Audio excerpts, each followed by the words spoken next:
야야야야야, 니 그거 아나? 중국 스촨성엔 아직도 여인국이 있대.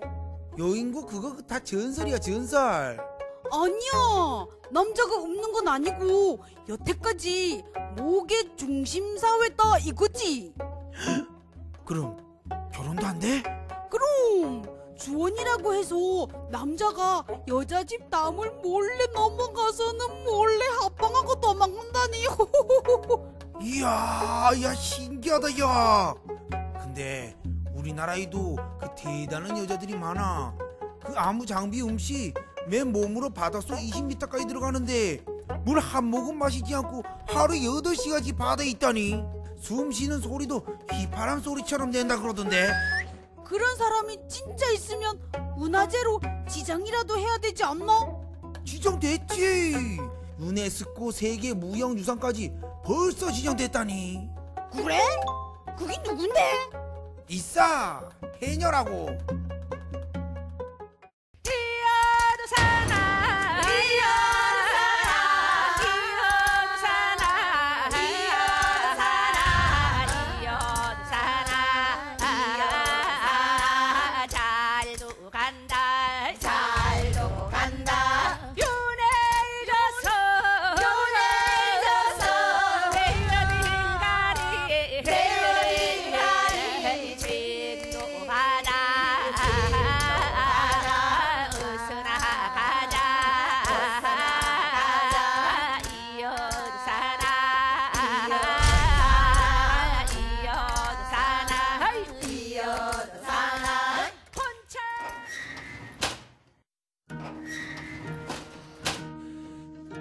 시간여행 강원, 오늘은 어촌 문화에 관한 얘기를 할까 합니다.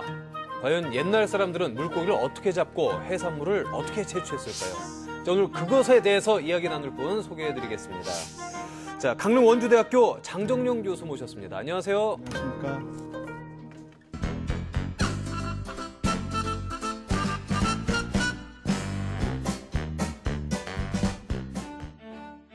지난 5월 1일 국가무형문화재죠.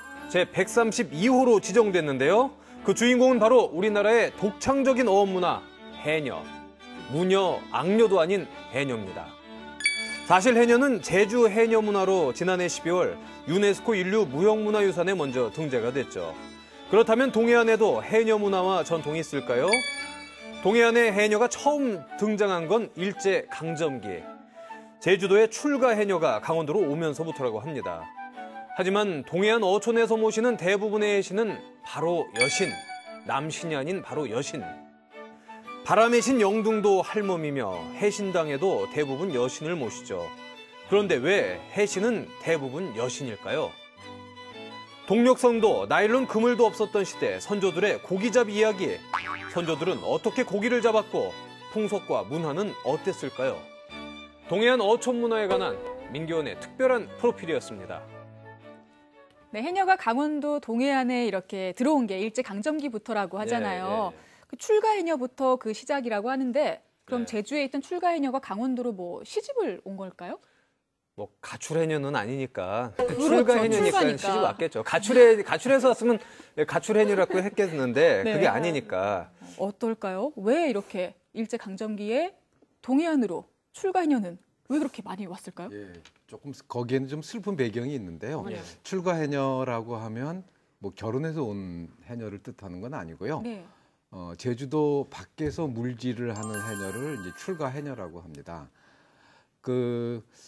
이 출가 해녀들은 우리 한반도 연안 지역만이 아니라 중국, 일본, 심지어는 러시아의 블라디보스토크까지 진출을 해가지고 이름을 굉장히 많이 멀리 날렸거든요. 가셨네요. 네. 제주도 해녀들이 갖고 있는 장점이죠. 네. 난관을 극복하고 있다는 게. 거기는 엄청 추울 것 같은데. 예. 그러니까요. 제주도 해녀들이 이제 타지로 나가기 시작했던 것은 이제 강화도 조약 이후에 일본 어부들이 이제 우리나라 연안에 이제 나타나기 시작하면서 특히 그 잠수기 어선을 타고 네. 잠수복을 입고 공기를 공급받으면서 물속에 들어가가지고 해산물을 싹쓸이 해버렸어요. 아, 그러니까 이렇게 뭐못 해녀들이 쓰고. 우리 해녀들이 해녀들은 그런 장비가 없잖아요. 없죠. 그냥 오로지 이제 몸으로만 가지고 네, 그렇죠. 하니까. 그러니까 이제 그 뭐 물질할 그런 이제 자원이 부족해지니까 할 수 없이 이제 우리나라 연안이나 해외로 진출하게 됐던 조금 이제 슬프다고 할 수 있을 텐데요. 대신 이제 제주도 해녀들은 이 제주도에서 배웠던 그 탁월한 물질의 솜씨를 가지고 뭐 일본의 오사카라든가 도쿄라든가 또 중국의 다롄, 칭다오, 뭐 아까 말씀드렸던 블라디보스토크까지 진출을 해가지고 그 현지에서 아주 많은 인기를 얻었고 특히 일본에서는 좀 슬프지만 임금도 싸고 대신 또 악착같이 아주 삶에 대한 어떤 그 네. 강한 이런 게 있잖아요. 이런 걸 해가지고 이제 크게 인기를 끌었다고 하죠. 그래서 1937년에 펴냈던 제주도 새 요람, 제주도새 요람이라는 책을 보면 출가 해녀들이 한 2,800명 정도 돼요.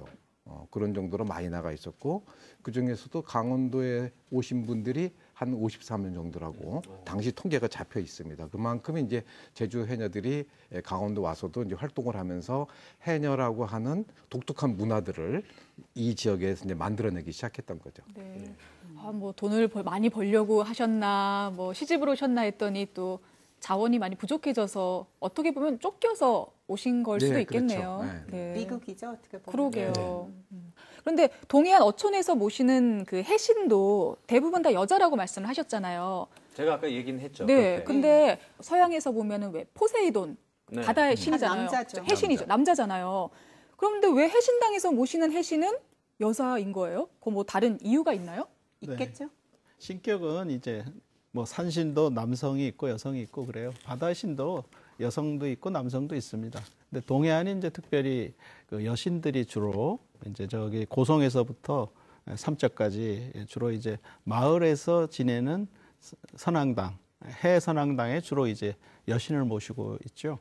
이제 합신을 해서 이제 남여신이 같이 있는 경우도 있고 독신 해가지고 한 명이 해신으로 이렇게 모셔진 데가 있어요. 대부분이 이제 동해안의 경우는 그러니까 여신들이 이제 바다에서 이렇게 떠내려온 표류 불의 신들이 많아요. 그리고 이제 여신이 많은 이유는 대체적으로 풍요, 고기를 많이 잡게 해달라든지 이제 그런 이제 신앙적인 의미가 있어요. 뭔가 좀 워낙 착하고. 자애로운 이미지도 있잖아요. 네. 바다를 좀 잔잔하게 품어주실 것 맞아요. 같은. 그런데 그렇죠. 이제 어부들은 그래요. 상당히 그 까다롭다. 여신은 부정한 것을 꺼린다. 교수님께서 알기 쉽게 아주 조곤조곤하게 얘기를 해주셨는데요. 네, 혹여라도 그걸로는 잘 부족하다 하시는 분 계실까봐 저희 화면을 좀 준비했습니다. 화면 보고 와서 이야기 더 나눠보도록 할게요.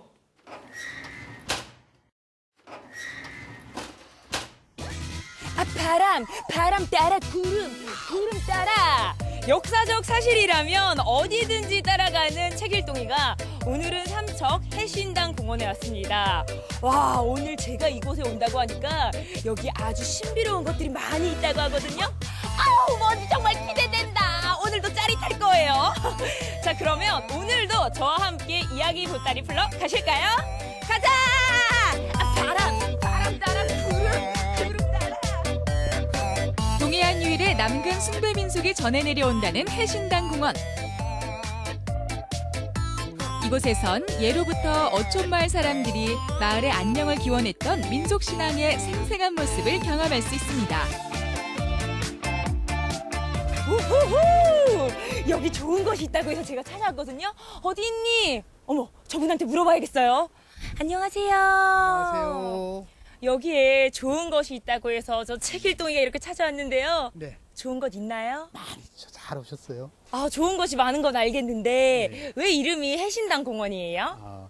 말 그대로 해신을 모신 집이 있는 곳이라서 해신당 공원이라고 이름하고 있습니다. 오, 그러면 네. 저랑 함께 해신과 해신당을 좀 더 알아볼까요? 그럴까요? 아, 네, 소개해 주세요. 아, 절로 가면 되나요? 아, 네, 네.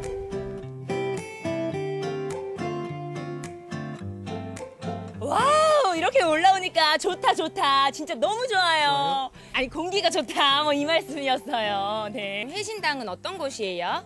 네, 해신당은 말 그대로 바다 신인 해신을 모셔놓은 집이라고 할 수 있습니다. 그래요? 그럼 해신은 누구예요? 지금 동해안에는 바다에 이제 바다 일을 잘 되게 해주는 신이 있는데 대부분 다 여성으로 이렇게 인식하고 있어요.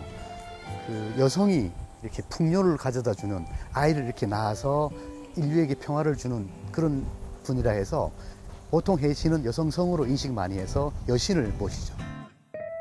산에는 산신당, 마을엔 성황당, 바닷가엔 해신당이 있는데요. 해신을 모신 해신당은 어촌마을 신앙의 정점이었죠. 소장님 저쪽에 보니까 돌담 같은 게 있는데 저건 뭐예요? 저게 원래 해신당의 원터입니다. 예전에는 그 나무 한 그루, 돌무더기 이게 선앙당이었거든요. 그러다 후대 한 사람들이 이제 제사 지내기 좀 편하라고 집을 짓기 시작합니다. 그래서 우리나라 선앙당은 기본적으로 나무, 돌무더기 그라 보시면 돼요. 짙푸른 동해의 물결 사이사이 해신과 관련한 다양한 이야기도 넘쳐납니다. 여기 보니까 기막힌 전설이 있다고 이야기 들었습니다. 어떤 전설이 있는 거예요? 예. 이 신남 마을에 아가씨가 있었는데 그 아가씨는 이제 바다에 나가서 해초를 뜯어서 생계를 유지했거든요. 하루는 이제 바다에 나가서 이렇게 바위 위에서 해초를 뜯고 있는데 갑자기 뭐 천둥 번개가 바다가 세게 밀었어요. 그래서 동네 사람들이 구하려고 이렇게 와 보니까 파도가 너무 높아서 구할 수 없는 거예요. 그래서 아가씨는 아이를 살려달라고 애쓰다가 이렇게 사망하게 되고 동네 주민들도 구하지 못해 늘 이렇게 마음이 안 좋았죠. 그렇게 지내다 보니까 마을에 계속 안 좋은 일이 생기는 거예요. 고기도 안 잡히고 마을 사람이 괜히 죽기도 하고 그렇게 해서 근심하고 있는데 하루는 이제 촌장의 꿈에 아가씨가 나타나서 자기가 쉴 곳을 좀 만들어 달라고 그래서 그 처녀가 쉴 수 있는 그런 선앙당을 지어서 좌정시키고 또 봄가을로 이렇게 제사를 지냈더니까 마을이 평화롭고 또 흉사도 없고 그렇게 해서 지금까지 수백 년 동안 마을 주민들이 평화롭게 살아오고 있다는 그런 이야기가 전해지고 있습니다. 그런데 옆에 보면은 이 동상에 있는 남자가 막 애절하게 희선아 막 이러면서 부르는 것 같아요. 뭔가 로맨틱한 사연이 있는 거 아닐까요? 그런 이야기도 있어요. 그 마을의 총각이 그 죽은 그 처녀와 약혼을 하고 결혼을 앞두었는데 갑자기 처녀가 이제 병고를 당하게 되자 총각이 그 처녀를 애절하게 부르는 그런 사연도 전해오고 다 이제 조금 다른 양상은 주문진 같은 경우는 진이선왕, 뭐 안인 같은 경우는 해랑 이렇게 이제 다른 이름인데 공통점은 시집가지 않은 아가씨라는 거. 그래서 우리나라에서 처녀 신이 가장 무서운 신이기 때문에 그 처녀 신에게 남자를 상징하는 그런 상징물을 바침으로 해서 평화를 가져오고 마을에 복을 준다. 그런 전설 때문에 동해안에는 거의 다 해신당을 모시고 제사를 올리고 있습니다. 그렇구나. 늘 변화가 많은 바다를 생활터전으로 살았던 어촌 사람들에게는 바다의 평온함과 그리고 물고기가 많이 잡히는 것이 가장 중요했을 텐데요. 그들의 소망과 바람이 모여서 만들어진 해신당. 이제 조금 알 것 같은데요.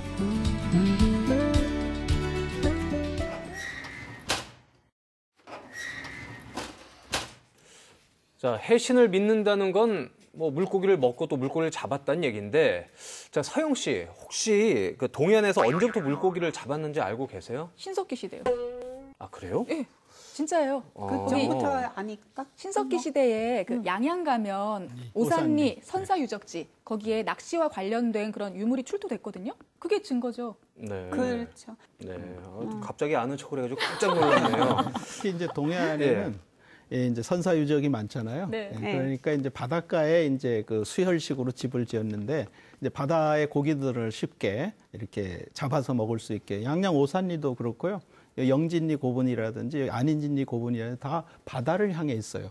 입구가. 그러니까 이분들이 이제 바다에서 주로 식량을 이제 얻어오는 거죠. 그러니까 이제 이런 채취와 수렵인데 크게 보면 이제 어로는 바로 바다의 어떤 식량을 채취하는 거거든요. 네. 수렵은 이제 뭘 잡거나 그 돼지를 잡거나 이제 그런 것인데 가장 쉬운 것이 이제 그런 이제 채취업이죠. 교수님, 근데 정확히 어디서 뭘 잡았다 이런 근거나 뭐 자료가 있나요? 물고기 어디서 뭘 잡고 어디는 뭐 어떻게 잡고? 물고기라는 게 꼭 한 지역에서 한 물고기만 있는 게 아니잖아요. 그렇긴 하죠. 그러니까 네, 뭐 네. 동해 바다 두루두루 이제 물고기들이 다니는데 또 동해 바다에 특산들이 또 있는 거죠.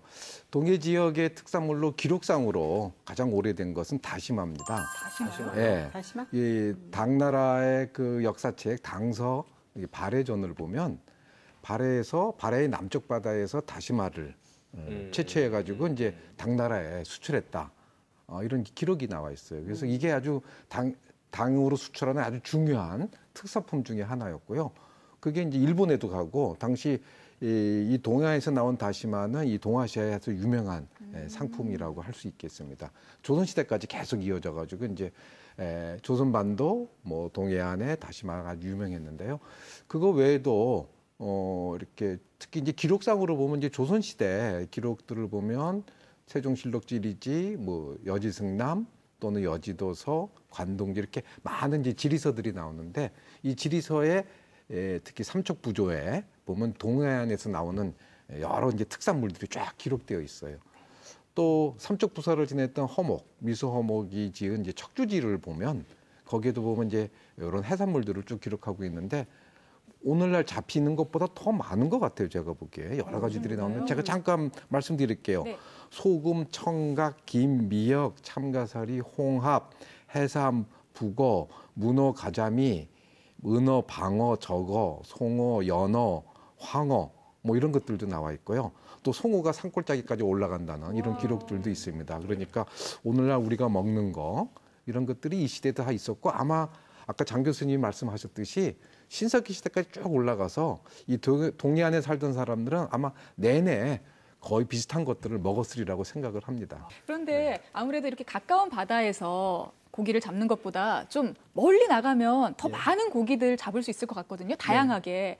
그런데 배의 모양을 생각해 보면 동해안이랑 뭐 서해나 남해가 그 바다 지형이 다르잖아요. 그러면은 배의 모양도 각기 좀 다르지 않을까 싶거든요. 동해안의 배는 뭐 어떤 모습인지 그런 자료 같은 게 좀 남아 있나요? 네, 그렇죠. 이제 그 허목 선생님, 미수 선생이라고 하시는데 1662년에 이제 삼척부사를 하셨거든요. 네, 삼척부사를 하시면서 이제 척주지도 남기셨고 그 미수기원이라고 해서 그분의 이제 문집이에요. 네, 거기 보면 이제 동해안의 배에 대해서 설명을 하고 있죠. 예, 동해안에 이제 배 모양은 이제 큰 통나무를 반으로 짜개서 속을 파서 이제 붙이는 거죠. 그런데 그 모양이 마치 물고기 머리처럼 이렇게 올라가 있다는 것이죠. 예, 그래서 이제 그런 모양들이 이제 강원도는 산림이 풍부하니까 이제 그런 이제 벌목을 해가지고 뭐 뗏목도 이렇게 가지만 또 그걸로 이제 배를 만드는 것이죠. 네. 그럼 후리업은 후리가 후리입니까? 네. 자유롭게 어업한다. 후리질 한다. 보통 후리하잖아라는 얘기도 하잖아요. 네, 휘라라고 한자로 쓰면 휘라인데요. 후리라고 하는 것은 그물을 이제 멸치를 잡을 때 그물을 이제 이렇게 쳐가지고 이 해안가로 멸치들이 이제 쫓겨서 들어오거든요.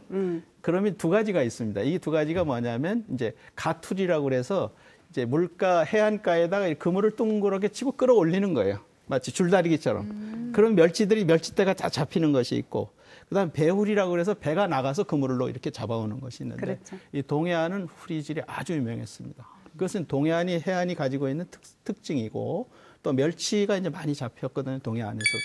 네, 그때 이제 후리질을 해서 이 후리질 같은 경우는 뭐 동해 송정이라든지 양양 동홀이라든지 뭐 고성 간성이라든지 이런 지역이 다 후리를 했어요. 그래서 동해안의 어업 방식 중에 하나가 이제 후리어업이라고 그물어업이죠. 네, 그러니까 남해나 서해는 사용하지 않는 어업 방식인 그렇습니다. 거네요. 그래서 이제 여러분들 아시다시피 1700년경에 그 의유당 관복 유람일기라고 있어요. 그분이 이제 남편 따라서 함흥에 가는 도중에 동해안에서 이제 후리질하는 광경을 보는데 그것이 이제 관복 유람일기에 잘 드러나 있어요. 동명일기라는 수필에. 그때 보면 뭐 엄청난 사람들이 모여서 횃불을 켜고 그물을 땡기고 그 멸치를 잡는 그러니까 한 300~400년 전에도 후리질을 했다는 기록이 그 일기 수필에도 남아 있습니다. 이 이제 동해안의 특성이 이 해안가에 그 복잡하거든요. 돌도 많고 짬이라고 그러죠. 성해가 많고 그래서 고성 지역의 그 기록을 보면 주로 이제 식어염 해가지고 뭘로 먹고 살았냐면 물고기하고 염전해서 소금을 만들어서 먹고 살았다는 기록이 있고요. 또 삼배를 짜면 그 삼배로 그물을 만들어서 물고기를 잡았다. 이런 기록이 있어요. 그래서 실제로 이 동해안 지역에 보면 예전엔 토염이라고 해서 염전이 많았어요. 동해안 바닷물을. 지금 이제 심층수도 나오지만 예전에 이제 소금을 가지고 생계를 유지했던 것이죠. 그래서 1800년 말기에 천주교 주교였던 뮤델이라는 분이 이 동해안 강릉을 오셔가지고 유명한 걸 보니까 감나무하고 염전이 많았다. 고성까지 가는데 그 얘기를 하시더라고요. 그래서 삼척이라든지 고성까지 바닷물을 이용해서 염전을 만들고 그 소금으로 생계를 이었다. 그래서 동해안이 대단히 중요한 의미를 가지고 있죠. 그런데 뭐 다시마나 명태나 멸치나 많이 잡는 것도 좋지만 사실 우리 어민들에게 가장 중요한 건 안전이잖아요. 바다가 또 워낙에 위험하고 변화무쌍하다 보니까 안전한 조업을 하려면 제 생각에 제일 중요한 건 바람이거든요. 그래서 이 바람 신을 영등이라고 하는데 아마 이 영등을 모시는 제사 같은 것도 따로 있었을 것 같아요. 있죠? 그렇습니다. 네네. 이제 2월 음력으로 2월 초하룻날을 동해안에선 영등날 또는 풍신날 또는 영등 할머니 날 이렇게 얘기하는데 그날 이제 하늘에 계신 영등 할머니가 지상으로 내려오신다는 거예요. 예. 그래서 이제 그날 영등 제사를 지냅니다. 동해안에서는. 근데 제사를 지내는 방식이 아주 간단해요. 뭐 그렇게 복잡하진 않은데 대체로 이제 명태 무 왁직이라고 그래서 명태를 놓고 이제 무로 탕을 끓여요. 그 식구수대로 이제 수저 같은 걸 놓고 집안에 이제 뒷뜰락에서 이제 제사를 지내거나 바닷가에서 지내거나 이제 그렇게 하는데 영등신은 우리가 삼국유사에도 나오지만 풍신이거든요. 풍신, 바람신이거든요. 근데 이제 우리 동해안의 풍신들은 아주 흥미로워요. 그 전설이 재밌어요. 그러니까 2월 초하룻날 하늘에서 이제 내려오실 때, 어촌으로 내려오실 때 이제 딸과 함께 올 때가 있고 며느리하고 올 때가 있다는 거예요. 네? 이 뭐 고구간에 이제 의인화시킨 건데요. 재밌네요. 예, 딸하고 올 때는 바람이 불어요. 그게 바람영등이라고 그러고 며느리하고 올 때는 비가 오는 거예요. 그게 며느리의 이제 저고리가 혼박 젖는 거죠. 예, 그래서 이제 며느리가 올 때는 이제 물영등이다 이렇게 얘기해요. 그런데 물영등이 돼야지 해사가 풍부하다. 아, 그래요? 바다에 공기가 많이 잡힌다. 역시 그렇게 며느리가 좋군요. 며느리 고생하라고 비 오는 거 아닌가요? 네, 그래서 이제 2월 그런 것도 초하룻날이요. 있겠죠. 2월 초하룻날 영등 할머니 내려오는 날부터 15일 또는 20일까지 매일같이 정화수를 떠놓고 이렇게 빕니다. 아주 끔찍히였어요. 예. 그래서 영등 할머니가 노하시면 고기가 안 잡힌다는 거예요. 그런데 아무래도 바다가 좀 위험하기 때문에 여러 가지 좀 금지되는 사항들이 많이 있잖아요. 그럼 금기들은 뭐가 있을까요? 배는 그야말로 이제 아주 망망대해에 나가면 뭐 의지할 게 별로 없잖아요. 예, 그러니까 그러다 보니 많이 꺼리고 조심하는 게 많아요. 출어할 때는 인사를 하지 않는다. 이게 신반이들하고 비슷합니다. 산삼 캐는 사람들도 이제 한탕이라고 해서 한쌈이라고 그래서 한 달이고 일주일이고 산삼 캐러 갈 때 절대 인사를 안 해요. 인사를 안 해요? 인사하면 영원히 이별이라는 거예요. 예. 돌아보지 않는다는 것이 있고 또 마찬가지로 어민들도 서로 부부간에도 인사를 하지 않고 또 합방도 하지 않고 또 칼 같은 것도 가지 않아요. 예. 그래서 안에서 그냥 어떻게 적당히 해서 이렇게 식사를 하시고 금기하는 것이 상당히 많이 있는데요. 또 특히 부자 아버지하고 아들이 같은 배를 타지 않아요. 예. 왜냐하면 사고를 당하면 또 문제가 되죠. 그렇죠, 그렇죠. 예. 그리고 또 흥미로운 게 배에도 쥐가 있어요. 쥐가 쥐가 있는데 있겠죠. 마우스 쥐가 있는데 이 배가 파손될 것 같으면 쥐가 내려온다는 거예요. 육지로. 자기 살려고. 네. 그리고 어떤 어민들은 제가 조사를 해보니까 그 파손이 되거나 풍랑이 심해지면 배에서 쥐 소리가 난다고 그래요. 찍찍찍찍하고. 그러면 얼른 이제 훼손을 해서 항구로 들어온다고. 그런 것도 있고. 쥐가 영물이네요. 네, 생각보다. 여러분 우리 그 동물들이 지진 예민하잖아요. 그렇죠. 지진 났을 네, 때 그럼요. 동물들이 지진할 때 이동을 특별히. 하고 코끼리가 이동을 하고 그럼요. 네, 마찬가지죠. 특히 달걀 같은 것도 깨지는 걸 가져가지 않아요. 네, 깨지는 그릇이나 그건 이제 파선 또는 파경의 의미가 있거든요. 네, 그래서 특히 이제 계란 같은 건 이제 배가 이제 나가면 깨지고 하니까 가져가지 않죠. 네, 그리고 그릇도 이제 사기 그릇이나 깨지는 걸 가져가지 않고 금하는 게 상당히 많이 있습니다. 그러니까 금기라는 게 그냥 무턱대고 금기하는 게 아니라 실제 배를 타고 필요로 하는 것들 그런 것들을 이제 철저히 지키라는 의미에서 이제 금기로 만들었던 것 같으네요. 그렇죠. 타부라고 하는 것이 어떻게 보면 그 자신들의 안위를 위하고 또 자신들이 원하는 걸 이루기 위해서 하나의 절제하고 이렇게 스스로가 이렇게 챙기는 신중하게 하는 그런 의미가 더 강한 것 같습니다.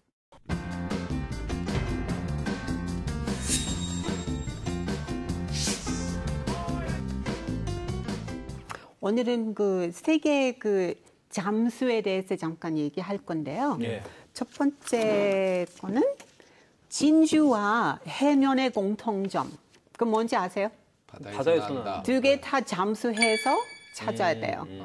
예, 이 해면은 따야 되고 진주는 당연히 잠수해서 내려가서 그 조개를 열고 꺼내야 돼요. 그렇죠? 그러니까 진주 같은 경우는 워낙 비싸기 때문에 이게 위험해도 사람들이 돈 많이 벌 수 있기 때문에 그걸 많이 했고요. 일본에서 19세기 말, 20세기 초에 그 양식 진주 개발했거든요. 일부러 굴에다가 모래알을 넣어서 그 진주 그 양식하는 방법을 개발했죠. 그때부터는 좀 줄였지만 지금도 여성들이 세계적으로 자연 진주를 많이 선호하기 때문에 저도 그래요. 그래서 아직까지도 이 위험한 작업하는 사람이 많아요. 해녀는 뭐 세계에 어디 가나 있는데 그 옛날에 그 로마 제국 때 그 지중해에 다 있었는데 19세기까지 땄어요. 왜 땄느냐면은 우리가 스펀지 쓰듯이 로마 사람들이 그 해면 썼어요. 그 설거지 할 때, 목욕할 때. 근데 화장할 때도 쓰고 그리고 벽화 할 때도 쓰고. 근데 그거는 19세기까지 갔어요. 그래서 이 해면이 멸종하기 직전에 지금 우리가 사용하는 스펀지 개발했어요. 자, 두 번째 이야기. 로마 제국의 특이한 항구 건축법. 항구 건축법. 예, 항구. 항구는 많은 경우 어떻게 건축했느냐면은 그 바다 바로 옆에 그 바위, 돌로 돼 있는 지역을 많이 일부러 선택해서 그 바다 바로 옆에 있는 부분을 놔두고 그 안에 있는 거를 다 건축했어요. 다 파냈어요. 그 잠수해서 없애되는 거죠. 거기도 그럼 잠수부가 필요한 거네요. 그럼요. 그럼 로마 제국 때 만들어진 그 항구들을 지금도 아직도 쓰고 있어요. 그럼요. 제가 사용을 해요, 실제로 아직까지? 지금 가보시면 돼요. 네, 그럼요. 네, 아직도 있어요. 돈이 없어요. 네? 가고 싶은데 돈이 없어요. 그걸. 제가 드릴게요. 이탈리아 바이아는 유명한 해안 도시인데요. 그 도시는 꼭 가보셔야 되고 그리고 포르투스이라는 항구도 있어요. 네. 이 두 개는 지금도 항구를 쓰고 있고 너무 아름다워요. 자, 최다미 선생님과 로마 얘기를 했는데요. 자, 다시 우리나라의 해녀 그리고 해신 이야기로 돌아가 볼까 합니다. 먼저 준비된 화면 보시고 이야기 나눠보시죠.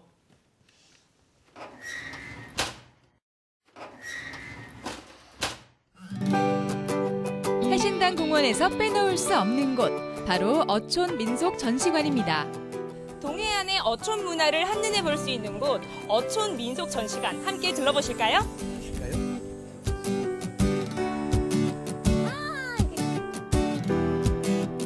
예로부터 바다를 터전으로 살아온 동해안 어민들의 삶의 흔적을 그대로 재현한 전시관입니다.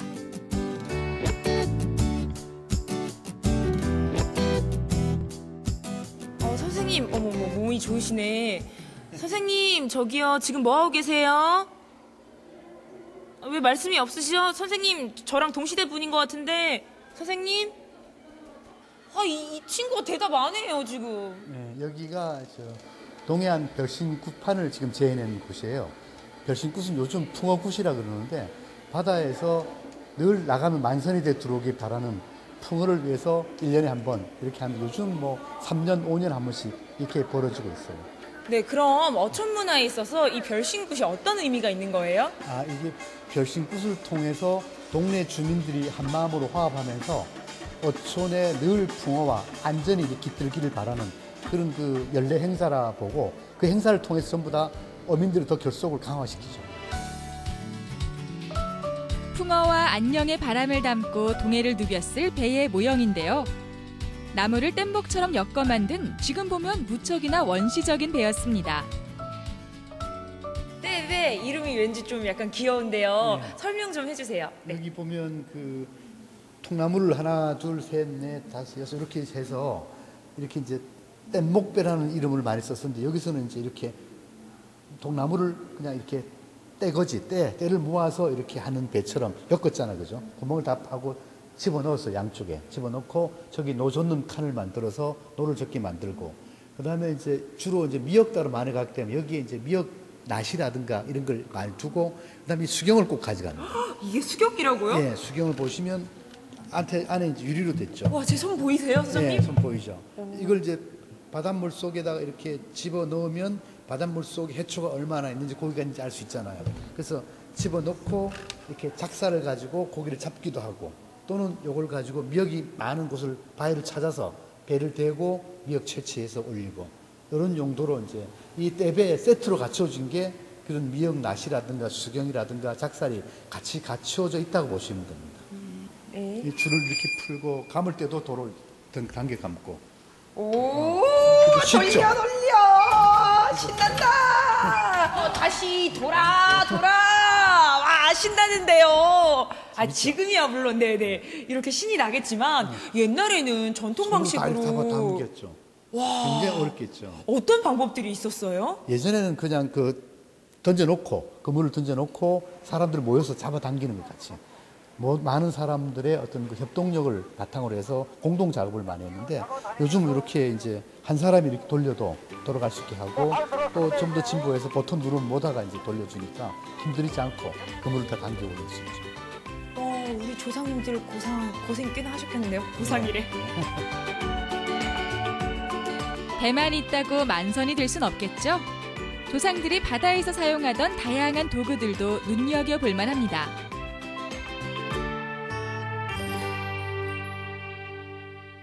소장님, 저 이거 알아요.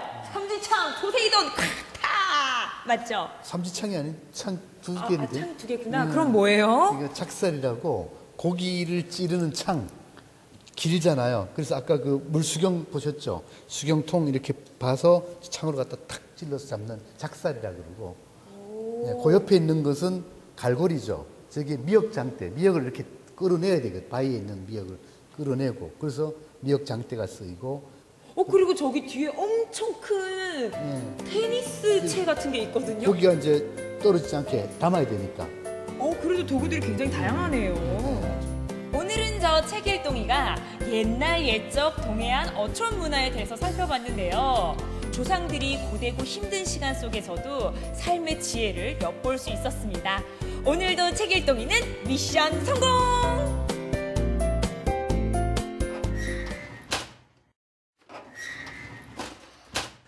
자, 동해안의 해녀 일제 강점기 이후부터라고 했는데요.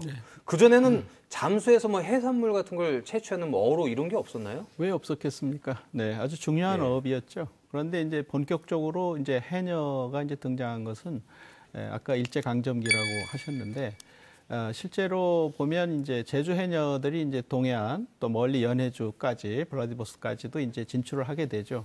여러 가지 이유가 아까 임 교수님도 말씀하셨는데 동해안에도 현재 제가 조사한 바에 의하면 이제 300여 분의 해녀가 계세요. 다 제주 해녀죠. 예. 이분들은 지금도 이제 이어도 사나라는 민요를 부르고 제주 해녀의 그 풍습을 그대로 가지고 있어요. 남의 동네에서. 네. 그런데 사실은 이제 그분들이 와서 이제 동해안 해녀들을 많이 이제 키워내고 그 일을 많이 이제 전승을 했죠. 그래서 이제 국가에서 문화재로 또 지정을 한 것이고 또 유네스코 세계문화유산으로 지정을 한 것이죠. 그러니까 이렇게 국가무형문화재로도 지정이 되고 유네스코 인류무형문화유산으로도 지정이 되고 했다는 건 어쨌든 우리 해녀가 가지고 있는 그런 독창성이 분명히 있다는 거잖아요. 그런 어떤 의미에서 이런 독창성을 가지고 있는지 궁금해요.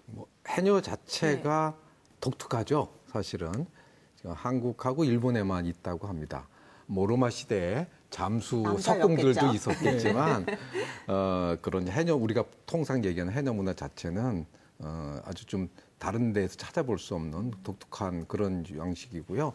사실 조선 시대에도 제주도에는 이제 처음부터 해녀가 있었던 건 아니고요. 남자들이 포자긴이라고 해서 주로 바다에 들어가서 이제 전복 따고 하는 것들을 했습니다. 근데 이 남자 이제 포자긴들이 역이나 이런 걸로 해가지고 좀 줄어들어가면서 주로 이제 여자들이 다시마 따고 했던 여자들이 이제 물속에 들어가서 그 전에 이제 남자들이 했던 것들을 대체해 가면서 이제 해녀가 이제 등장했던 것이고요. 이 해녀는 이제 초기에는 이제 잡녀라고 했죠. 네. 그래서 해녀라는 이름 자체는 바닷가에서 일하는 여성들을 통칭하는 말이었다가 점차적으로 이제 물속에서 물질하는 이제 그 여성들을 가리키는 말로 이제 좀 폭이 좁아졌는데 일본의 이제 아마 같은 그런 거와 이제 대응하는 용어로 이제 바뀌어져 갔다고 볼 수가 있습니다. 근데 제주 해녀는 또 일본 아마들하고 달리 그 일본의 이제 해녀들은 뭐라고 그래 생명줄이라고 그럴까요? 네. 배나 또는 나무통에다가 연결시켜 가지고 이제 활동을 해서 올라오기 때문에 활동폭이 좁은데 제주 해녀는 그냥 자유롭게 이제 물속을 다니기 때문에 그 좀 일본 해녀하고 좀 다른 면들이 있고요. 또 험한 일이잖아요. 네. 험하고 이런 일들이기 때문에 또 제주 해녀들이 그 생존 과정에서 이제 만들어지는 여러 가지 이제 문화 양식들도 있죠. 이 숨빗소리라고 그래가지고 이제 물질하고 이제 물 위로 나와가지고 이제 숨 쉬는 소리라든가, 이 불턱이라고 그래가지고 바닷가에 이제 뭐 탈시 같은 게 있겠어요. 그냥 바닷가 노천에서 이제 불 피워놓고 추우니까 그 옷 갈아입는 그런 문화라든가, 또 할망바다라고 그래서 나이가 연세가 많이 들어가면 이제 더 이상 깊이 물질하기 힘드니까 네. 이런 할머니들은 이제 낮은 바다에서 그렇게 하는 이제 그런 뭐 그런 것이라든가, 어떤 제주 해녀들 사이에서 이어져가는 아까 장 교수님 말씀한 노래라든가 이런 등등의 것들이 이제 아울러져 있는 독특한 것들이 있기 때문에 이제 바로 그런 것들이 하나의 문화유산으로 우리가 소중하게 여기들 문화유산으로 이제 가치를 인정받아가지고 이제 세계문화유산이라든가 국가문화재로 이제 지정이 됐는데, 그럼에도 불구하고 안타깝게 이제 그런 독특한 문화의 해녀 문화들이 점차적으로 해녀가 줄어들어감으로써 소멸되어갈 위기에 있다 그럴까요? 뭐 이런 것들이 좀 안타까운 일이겠죠. 교수님 말씀하신 게 이제 그런 거잖아요. 우리 고유의 문화인데 이제 이게 계승이 되고 발전이 또 돼야 되는데 요즘은 하고자 하는 사람들이 별로 없을 것 같아요. 뭐 제가 해녀라고 해도 제 자식들한테 너도 해녀해라라고 권하지는 않을 것 같고, 실제로 좀 위험해요. 뭐 방법이 없나요? 그렇죠. 뭐, 해녀가 일이 워낙 고되고 힘들죠. 그러니까 뭐 자식한테 물려주고 싶지 않다라고 생각할 수도 있고요. 그다음에 뭐 바닷가에서 옷 갈아입고 이런 것들이 이제 여성들이 하기에 좀 천하게 생각되는 일들이 많죠. 더군다나 이제 해녀의 그 물질하는 기술이라든가 이게 문화들은 대체로 이제 어머니로부터 딸로 이어져가는 방식입니다. 뭐 따로 학교 가서 배우고 그러는 게 아니라 그렇게 이제 계승되어 가는데, 자식들한테 시키지 않다 보니까 이제 이런 해녀의 기술과 문화들이 이제 대가 끊겨져 갈 테고요. 요새는 제주도에 이제 해녀 학교를 만들어서 해녀 학교. 양성을 한다고 합니다. 근데 그렇게 이제 교육으로만 되는 게 아닌 게 뭐냐면, 이 바다에 가서 물질해가지고 뭘 따가지고 오는 거잖아요. 이거는 이제 경제 활동이죠. 즉 이권을 갖는 거예요. 이런 이권들은 그 바다 어느 구역은 어느 마을에 어촌계에서 어느 구역은 어느 마을에서 이렇게 하는 그런 것들이죠. 그런데 아무 바다나 막 들어가서 할 수 있는 게 아니라 다 이권이 있는데, 해녀학교에서 뭐 기술 배웠다고 뭐 아무데나 들어갈 수 있는 게 아니라 밭 주는 거하고 똑같잖아요. 자기 그러니까, 밭이 있어야 되는 그렇죠. 거죠. 일종의 이제 공동체 문화고 공동으로 이끌어져 가고 있는데, 뭐 한두 명들이 뭐 고립적으로 교육 받아가지고 이어져 갈 게 아니죠. 사실은 그래서 이런 것들은 어떤 해녀의 공동체, 뭐 기술이나 뭐 이런 전승의 문제가 아니라 해녀들이 활동하고 그 공동체를 유지할 수 있는 보다 좀 넓은 그런 넓은 의미에서 해녀 문화 전반을 좀 지원하고 아끼고 이렇게 보존해 나가는 그런 대책이 필요하지 않을까. 단순한 어떤 뭐 문화재로 지정해서 그거를 뭐 전승시키고 유지하는 이런 식의 차원이 아니라 그 생활 문화로서의 해녀의 생활 문화 자체를 이제 쭉 이어갈 수 있게 이렇게 만드는 것이 사실은 보존의 제일 중요한 방식이 아닐까 생각합니다. 네.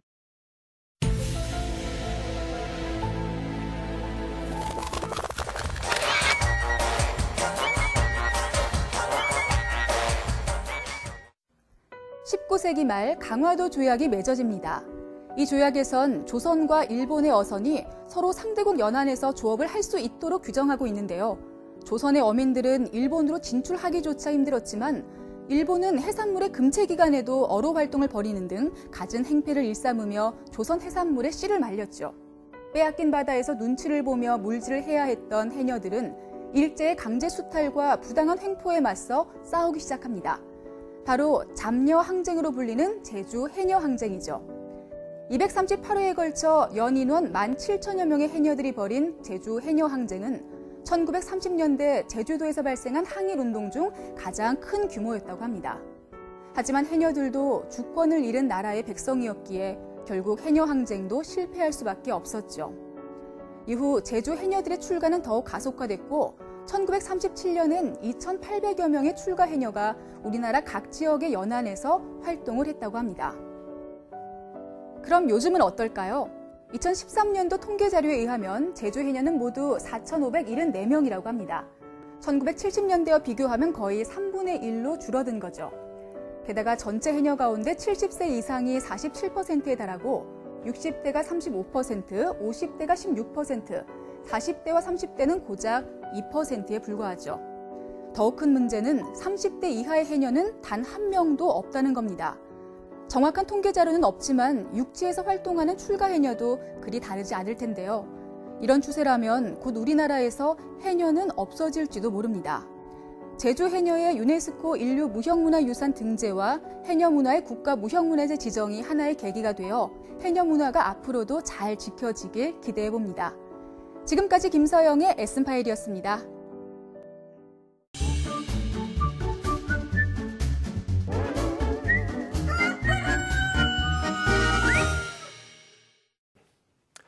자, 퀴즈를 통해 우리의 생각을 알아보는 시간입니다. 너그러운 OX.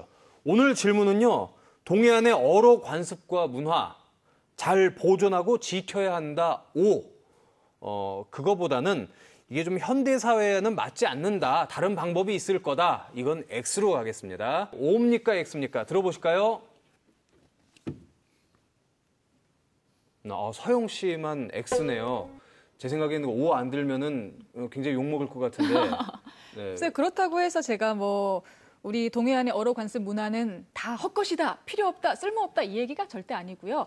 당연히 우리 조상들의 지혜와 어떠한 삶의 흔적들이 묻어있는 것들은 보존하면 좋죠. 하지만 요즘 현대 사회에서 이런 아까 말씀했던 여성에 대한 터부들이 있잖아요. 아니 어느 집에서는 아빠가 이렇게 배 타러 아침에 나가실 때는 아침에 엄마가 말을 한마디도 못 하신대요. 부정 탄다고. 우리 엄마가 무슨 죄가 있습니까? 여성으로 태어난 게 죄는 아니잖아요. 이런 것들은 좀 불합리하다고 생각을 해요. 물론 믿음으로 이루어진 어떠한 관습적인 생각들이긴 한데 이게 과학적인 근거가 있는 것도 아니고 조금씩 바꿔나가면 좋을 것 같아요. 그러니 좀 나쁜 면을. 네. 교수님께서는. 보존이라고 하는 것은 그 원형이라든지 그 원래의 모습을 그대로 지켜서 고수하는 거라면 무형문화재법에서도 그 보존으로 바꿨어요. 그것은 뭐냐면 과거에는 이제 아키타입이라고 해서 원형을 유지 안 하면 문화재 지정을 안 했는데 지금은 그것이 가지고 있는 대표성, 그 티피컬이라고 스테레오타입이라 해서 이것이 동해안의 어로 문화다라고 인정을 하면 그 문화를 문화재로 지정할 수 있게 돼 있거든요. 그래서 그런 보존 정책이죠. 그 가치나 우리의 문화는 잘 계승하고 아까 우리 아나운서님 말씀하신 것처럼 악습이라든지 좋지 않은 어떤 관습 같은 거 또는 그런 것들은 이제 바꿔나가는 현대적 시점에서 바꿔나가고 개선하고 그럴 필요가 있는 것이죠. 최다미 교수님께서. 제가 좀 객관적으로 대답하겠습니다. 항상 객관적이셨어요. 그렇죠. 예, 제가 우리 한국을 다른 나라하고 비교했을 때 세계 여행하면서 많이 느낀 건데요. 우리 한국 대한민국 같이 현대적인 나라가 없어요, 이 세상에. 우리 한국 사람들은 현대적인 거 좋아해요. 그리고 모든 것을 현대화시키려고 하고. 그러니까 제가 이 문화를, 이 관습, 이 풍습을 지켜야 되나 말아야 되냐 이런 얘기 들을 때마다 식은땀 나.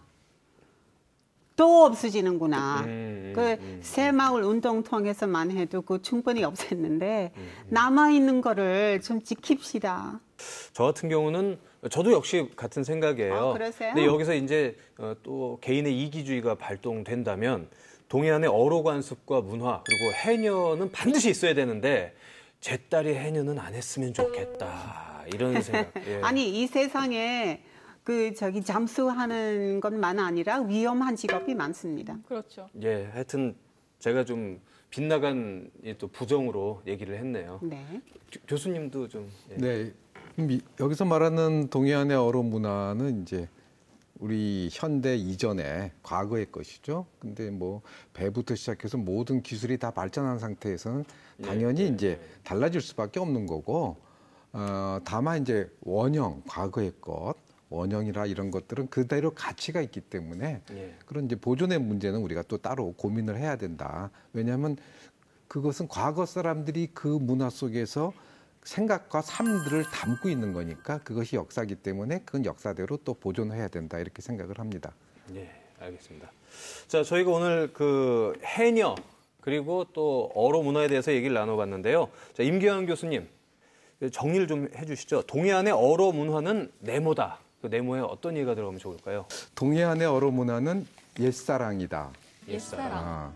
이 옛사랑이라는 게 한때 내 자신의 삶을 지탱해줬고 뜨겁게 했고 풍요롭게 했던 그 사랑이잖아요. 지금은 이제 현재 사랑은 아니고 그래서 지금은 좀 희미해지고 그랬지만 그렇다고 이 옛사랑을 싹 잊어버리는 게 아니라 그것이 변하고 좀 사라진다고 하더라도 우리가 항상 다시 마음속에서 꺼내오는 옛사랑처럼 그것들을 잘 지키고 또 기억하고 또 오늘날 잘 이 어로 문화를 지켜서 우리 이제 후손들에게 물려줘야 된다 이런 의미에서 동해안의 어로 문화는 옛사랑이다 이렇게 정의하고 싶습니다. 멋있게 정리하셨어요. 자, 시간여행 강원 오늘은 동해안 어촌 문화에 대해서 얘기를 나눠봤습니다. 자, 저희는요 다음 주 정해진 그 시간에 또 여러분 찾아뵙도록 하겠습니다. 오늘 고맙습니다.